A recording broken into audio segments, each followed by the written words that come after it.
Last week I started reading to you from the book of Barely Imagined Beings. It's wonderful A to Z of creatures that really do exist, but when you look closely at them, they're really quite fantastical. And H is for human. And human, what is it that makes humans really unique? And the answer comes down, according to music, which is why I'm reading it here. And my second excerpt, in the first I read about, starting from how humans are bipedal, how we walk on 2 feet and how that, all the various ramifications of that, and it leads round. And today's excerpt comes more directly to music. So, origins of language, likelihood that music originates before language, and so on.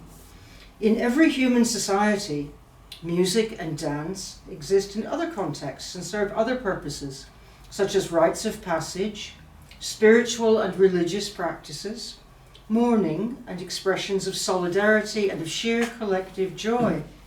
For virtually all humans, except those with certain neurological disorders or genetic abnormalities, music and dance provide substantial, non-frivolous benefits.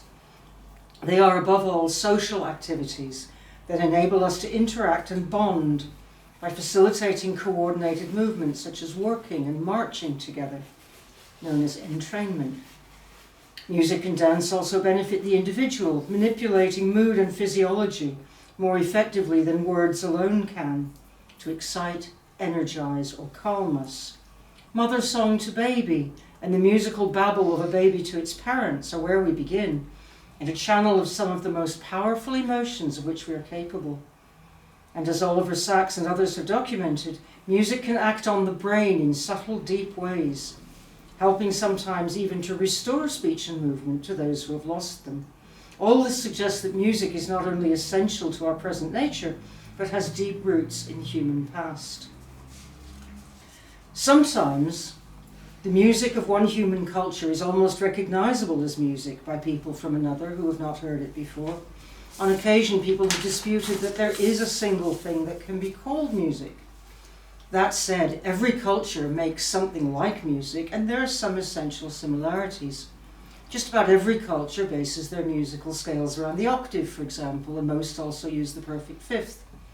But looking for similarities in form and content may be something of a wild goose chase. The more important point is what musics do, rather than what they are. The Babanzili, a pygmy tribe in the Congo, combine polyphony, voices singing different melodic lines simultaneously, and polyrhythm, beating more than one rhythm at the same time. For the Babanzili, it may typically be 8, 3, 9, and 12 beat sections combined in a complex overlapping whole. Many Westerners find this kind of music hard to follow and appreciate, but this initial bewilderment can soon be overcome.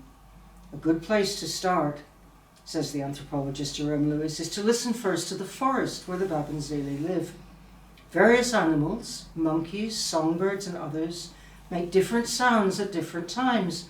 Combined, these are the sounds of the forest.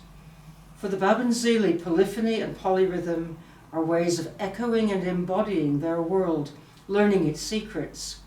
What they're really interested in, he says, are synergies, technologies of enchantment, where you lose your sense of self and become aware of a greater community. When the human voices intertwine just right, he says, a sense of calm euphoria arises, a blissful state in which you have forgotten yourself completely and are lost in the beauty of sound. Lovely. To be continued.